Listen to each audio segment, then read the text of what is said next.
भारत के पूर्व प्रधानमंत्री आदरणीय अटल बिहारी वाजपेयी जी ने कहा था 19 मार्च 1973 को। सर मैं अटल जी को कोट कर रहा हूं और ध्यान से सुनिएगा। अटल जी ने कहा था, आई कोट, वंदे मातरम इस्लाम का विरोधी नहीं है। क्या इस्लाम को मानने वाले जब नमाज पढ़ते हैं तो इस देश की धरती पर, इस देश की पाक जमीन पर सिर नहीं टेकते, माथा नहीं झुकाते?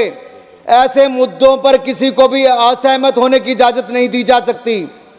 कल वो कहेंगे कि तिरंगा झंडा है, मगर हम तिरंगे के आगे झुकेंगे नहीं, क्योंकि हम अल्लाह के आगे झुकते हैं, तिरंगे के आगे झुकेंगे नहीं। हिंदुस्तान में रहने वालों को, हर आदमी को तिरंगे के सामने झुकना होगा, तिरंगे के सामने झुकना होगा। वंदे मातरम कहना होगा। वंदे मातरम भारत के राष्ट्रवाद का महामंत्र है। जब जब हम इस मंत्र को भूले हैं, हम कमजोर हुए। आजादी के अमृत महोत्सव में प्रधानमंत्री मोदी जी ने केवल एक परिवार नहीं, जितने लोग आजादी के साथ जुड़े थे, स्वतंत्रता संग्राम के साथ जुड़े थे, प्रधानमंत्री नरेंद्र मोदी जी ने उनके बारे में गांव-गांव में बताया। यही नहीं सर, ये लोग कहां से याद करेंगे वंदे मातरम को? इनकी सरकारों के समय तो यासीन मलिक को बिरयानी परोसी जाती थी प्रधानमंत्री के घर पे, उसी यासीन मलिक को पाकिस्तान भेजा जाता था।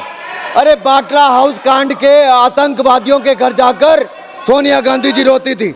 मैं यही नहीं, अध्यक्ष जी, मेरा एक आखिरी बात करके मैं अपनी बात को समाप्त कर रहा हूं, क्योंकि यह जरूरी इसलिए भी है सर, अगर नहीं पूछूंगा तो अधूरा रह जाएगा।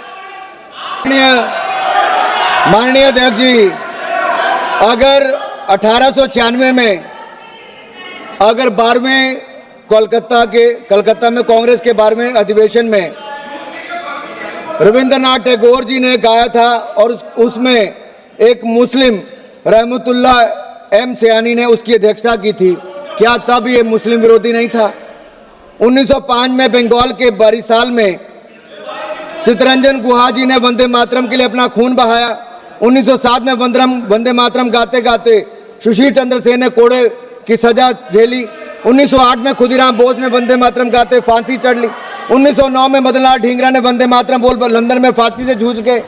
1927 में राम प्रसाद मिस्मिल ने वंदे मातरम बोलकर फांसी चढ़ गए।